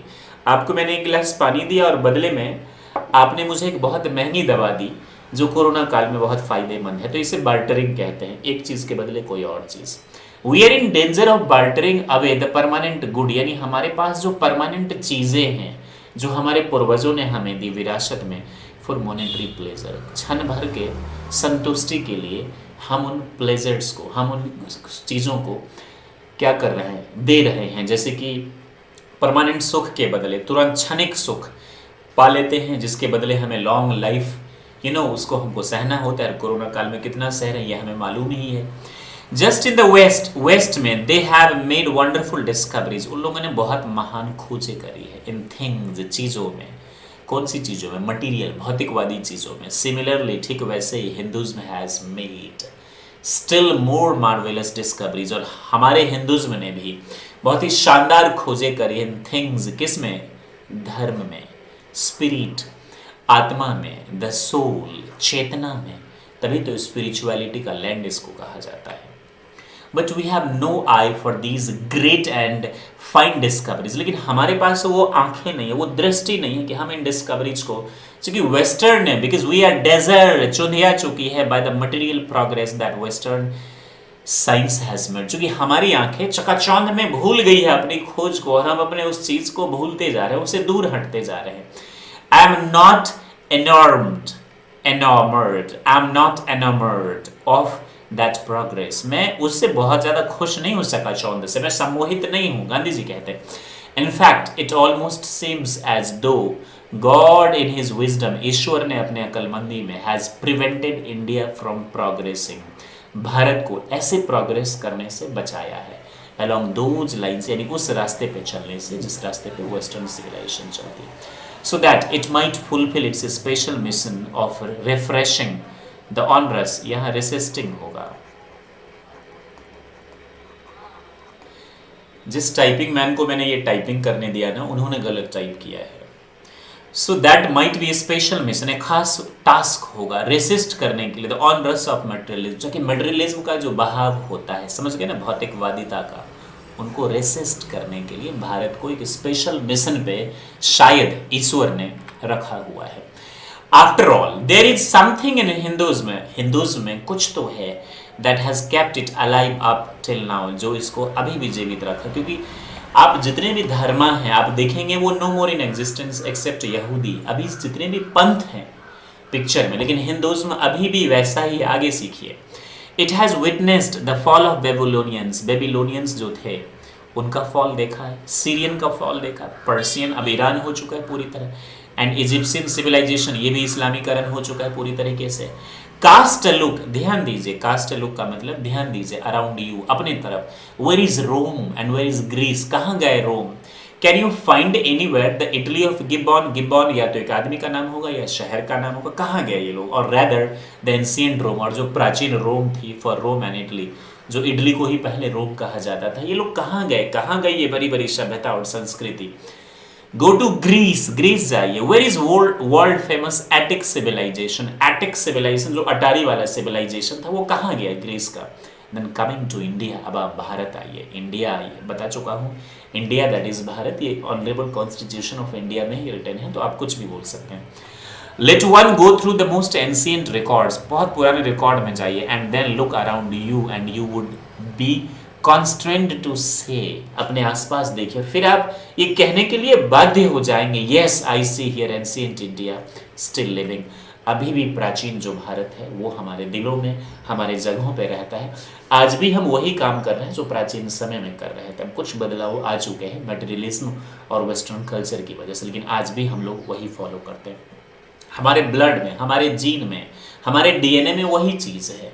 हम स्वभाव से इंडियंस आप देखेंगे शर्मीले होते हैं, स्वभाव से आप इंडियंस देखेंगे कोऑपरेटिव होते हैं, स्वभाव से आप इंडियंस देखेंगे उदारवाद होते हैं। चाहे आप किसी भी मजहब से ताल्लुकात रखें, आपका स्वभाव यही होगा, right. True, there was dung heaps, ये सच है कि हमारे देश में डंग हीप्स थे, यानी गोबर का ढेर था या गंदगी थी या कुछ बुरी चीज़ें थी, ये हर जगह हर सभ्यता में है। Too here and there but there are rich treasures buried under them, लेकिन ब्यूरी का मतलब दफनाना, लेकिन इन डंग हीप के नीचे बहुमूल्य खजाना भी था। और वो खजाना क्या था? स्पिरिचुअलिटी। वो खजाना क्या था? योगा, जिसने दुनिया को शांति के रास्ते पे लॉर्ड बुद्धा ने चलना सिखाया, महात्मा गांधी ने चलना सिखाया। And the reason why it has survived, और इसका कारण है कि क्यों ये अभी तक सर्वाइव कर पाया, जीवित रह पाया, is that the end which Hinduism set before it was not developed along material but spiritual lines, क्योंकि हिंदुइज्म ने पहले इन लाइनों को सेट करा, मटेरियलिज्म के बहाव और आने से पहले ही इन लाइनों को सेट कर दिया, और इसीलिए आज भी हमारी जो सभ्यता है वो जीवित है।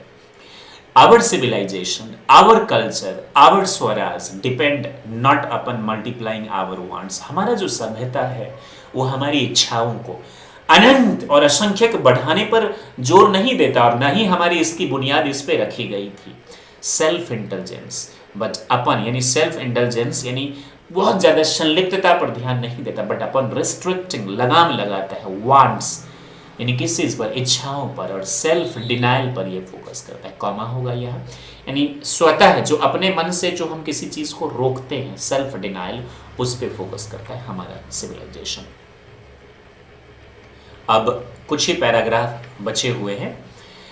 European civilization is no doubt, जो यूरोप की सिविलाइजेशन है no doubt suited for the Europeans, ये यूरोपियंस को सूट करता है, बट इट विल रिमेन, जैसे कि फ्रिज आया, बहुत सारी ऐसी चीजें आई, ये उनके लिए आई, हम लोगों ने इसको जबरदस्ती अपनाना शुरू किया, इसीलिए तो हमारे लाइफ चैलेंजिंग हेल्थ इश्यूज इतने हो रहे हैं, और ऐसी बहुत सारी चीजें हैं जो उनके लिए ठीक था। सूट पहनना, गर्मी में भी वो पहन सकते हैं क्योंकि उनके यहाँ ठंडा रहता है, हम लोग बेचारे प्रतिष्ठे परान गर्मी में भी देने लगते हैं सूट बूट पहन के, उन्हीं को कॉपी करके।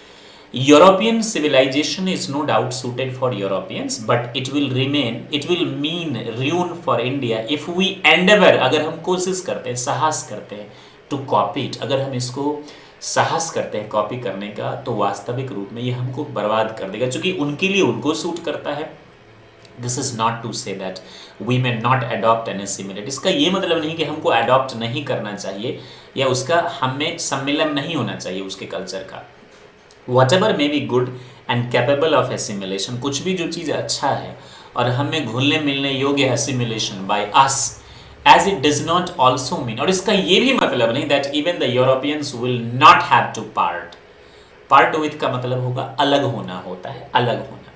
Even the Europeans will not have to part whatever evil might have crept into it। इसका ये भी मतलब नहीं कि यूरोपियंस में जो बुरी चीज़ें चलेगी उसे इनको अलग हो जाना चाहिए, क्योंकि बुराइयाँ तो हम में भी है, अच्छाइयाँ भी है, तो उसी तरह यूरोपियंस में अगर बुराइयाँ हैं तो अच्छाइयाँ भी है।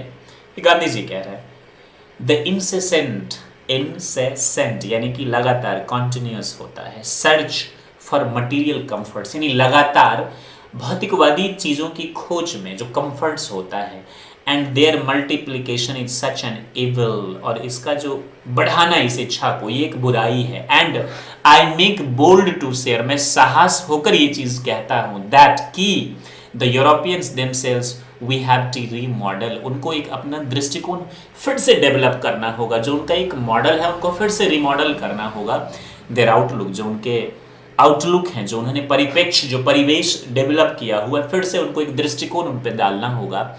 If they are not to perish under the weight, अगर वो इस भार में, if they are not perish, बर्बाद हो रहे हैं, अंडर द वेट, इस भार में, of the comforts which they are becoming slave, अगर वो इस भार में क्या हो रहे हैं, दब के मर नहीं रहे, क्योंकि मॉडर्न सिविलाइजेशन की वजह से वो चीज़ों के गुलाम हो रहे हैं।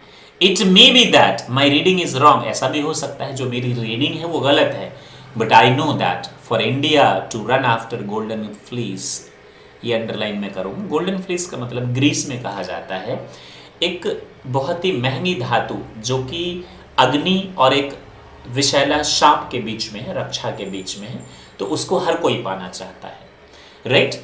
ये पौराणिक कथाओं में है उनके यहाँ, but legend stories, but I know that for India to run after golden fleece यानी उसके पीछे दौड़ना is to court certain death, यानी मृत्यु को चुनौती देने जैसा है। क्यों हम जो है हमारे पास नमक रोटी हम वही खाएंगे, हम पड़ोसी का क्यों देख के नकल करेंगे भाई? लेट अस एनग्रेव, चलिए हम अंकित कर लेते। एनग्रेव का मतलब अंकित कर लेना, पत्थर पे, दिल पे, हृदय पे। सॉफ्ट कॉपी से भी होता है, हार्ड कॉपी से भी होता है। ऑन आवर हार्ट्स, अपने दिल पे, ऑफ द मोटो यानी उद्देश्य ऑफ वेस्टर्न फिलोसफर, एक वेस्टर्न फिलोसफर है, उनका उद्देश्य plain living and high thinking यानी simple living and high thinking, सादा जीवन उच्च विचार। Today is certain that the millions can not have high living, बहुत सारे लोग ऐसे जिनके पास हाई लिविंग नहीं है, एंड वी द फ्यू, हम कुछ लोग, हु प्रोफेस का मतलब वकालत करना, to do the thinking for masses, ज्यादा लोगों के लिए सोचते हैं, रन द रिस्क, खतरे उठाते हैं, इन वेन, व्यर्थ में, search after high living for missing high. High living के लिए तो हम सोचते रहते हैं, लेकिन हाई थिंकिंग ही हमारा चला जाता है। तो क्या होना चाहिए? Simple living and high thinking. Civilization in the real sense, पढ़ेंगे तो रुकेंगे, कॉमा है, civilization in the real sense of term. Civilisation real sense, ये मैंने आपको पहले ही बताया था, किस चीज से बना है? Consist not in the multiplication of wants, ये छूट गया, इच्छाओं को बढ़ाने में सिविलाइजेशन का कोई मतलब ये नहीं होना चाहिए, बट इन द डेलिबरेट, एक सुनियोजित एंड वॉलेंटरी, ऐच्छिक, अपने दिल से, रिस्ट्रिक्शन ऑफ वांट्स, अपनी इच्छाओं पर। कौन सी इच्छाओं पर? जो बेवजह हमें चीज़ों के गुलाम बनाता है, हमारी स्वतंत्रता को छीन लेता है, होम रूल को एंजॉय नहीं करने देता है। This alone increases and promotes contentment, और इसकी वजह से अगर हम इच्छाओं पे लगाम लगाएंगे तो ये किस चीज़ को बढ़ावा देता है? कंटेंटमेंट, संतोष को, और संतोषम परम सुखम, रियल हैप्पीनेस, वास्तविक खुशियाँ आती है, एंड कैपेसिटी फॉर सर्विस, और जो सेवा भावना है वो क्या होती है? बढ़ती है हमारे अंदर। A certain degree, Gandhi ji कहते हैं, अ सर्टेन, लास्ट पैराग्राफ है, ध्यान से देखिएगा, 24वां पैराग्राफ है, a certain degree of physical harmony and comfort is necessary, कुछ हद तक ऐसो आराम ठीक भी है, but above a certain level it becomes a hindrance instead of help, यानी इसके ऊपर आप जाएंगे तो ये बाधा बन जाती है बजाय मदद के। देयरफॉर, इसीलिए द आइडिया ऑफ क्रिएटिंग, यहाँ आइडिया होगा, not ideal, the idea of creating an unlimited number of wants, यानी असंख्यक इच्छाओं को पैदा करना, एंड सेटिस्फाइंग देम, उनको पूरा करना, उनको तृप्ति करना, seems to be delusion, ये एक छल है, and sure एंड स्नेयर होना चाहिए, यहाँ पे एक जाल है। The satisfaction of one physical needs, यानी एक इंसान की जो सेटिस्फैक्शन, संतुष्टि होती है, शारीरिक जरूरत जो होती है, even the intellectual needs of one narrow self, यानी एक जो संकीर्ण बुद्धि वाला होता है, उसकी जो बौद्धिक जरूरत होती है, must meet at certain point to dead stop, वो एक जगह, यानी एक इंसान की शारीरिक इच्छा और नैरो बुद्धि वालों की इंटेलेक्चुअल इच्छा एक सर्टेन सिचुएशन पे जाके बंद होना चाहिए, रुकना चाहिए, बिफोर इट डीजेनरेट्स, इससे पहले कि वो डीजेनरेट हो इनटू फिजिकल एंड इंटेलेक्चुअल वोलप्चसनेस। वोलप्चसनेस का मतलब होता है भोग विलासिता, विलापचस होता है भोग विलास करना, इससे पहले कि ये डीजेनरेट हो जाए, यानी कि संकीर्ण आदमी की जो बौद्धिक इच्छा और एक इंसान की जो शारीरिक इच्छा है, तो ये दोनों कहाँ जनरेट हो जाए, इंटेलेक्चुअल वोलप्चसनेस, इंटेलेक्चुअल में किसमें, फिजिकल यानी शारीरिक, और बौद्धिक जो होता है ना हमारा, वो भोग विलासिता में। अ man must arrange his physical and vulture circumstances, यहाँ वल्चर नहीं होगा, फिर से ये मिस्टेक है, वर्ड देख लीजिएगा। अ मैन मस्ट अरेंज, ये टाइपिंग मिस्टेक है my dear friend, sorry for that really. A man must arrange his physical and, यहाँ वल्चर नहीं होगा, यहाँ पे हो जाएगा intellectual circumstances, so that they do not hinder him in the service of humanity, ताकि ये चीजें उनको बाधा न डाले, मटीरियल सर्कमस्टांसेस, और मानवता के सेवा में बाधा न डाले, on which all his energies should be concentrated, और मानवता के सर्विस, सेवा परम धर्म होता है, उसमें कोई बाधा नहीं आनी चाहिए। My dear friends, now I taught you the essay written by the great Mahatma Gandhi ji. मुझे उम्मीद है आपको ये समझ में आ गया होगा। ये कहानी आपको कैसी लगी, ऐसे जरूर लिखकर बताइएगा। सब कुछ अरेंज कर दी गई है, मैंने इसका PDF भी आपको दे दिया है, वर्ड्स पहले आप याद कर लीजिएगा, कॉन्सेप्ट को समझ लीजिएगा, इसकी समरी भी आप देख लीजिएगा पहले, और फिर इसको आप 1 by 1 आप पढ़ेंगे तो मुझे पूरा उम्मीद है जो मैंने आपसे कहा वो चीज़ें आपकी अच्छी होंगी। मैं अलग से क्वेश्चन आंसर भी आपको करवा दूंगा, वो एक अलग सेपरेट वीडियो में आपको पूरे क्वेश्चन आंसर्स जो हैं वो करवा दूंगा। Thank you very much for watching my career doctor. Stay happy and be the best for always, और लाइक ऑलवेज, जय हिंद,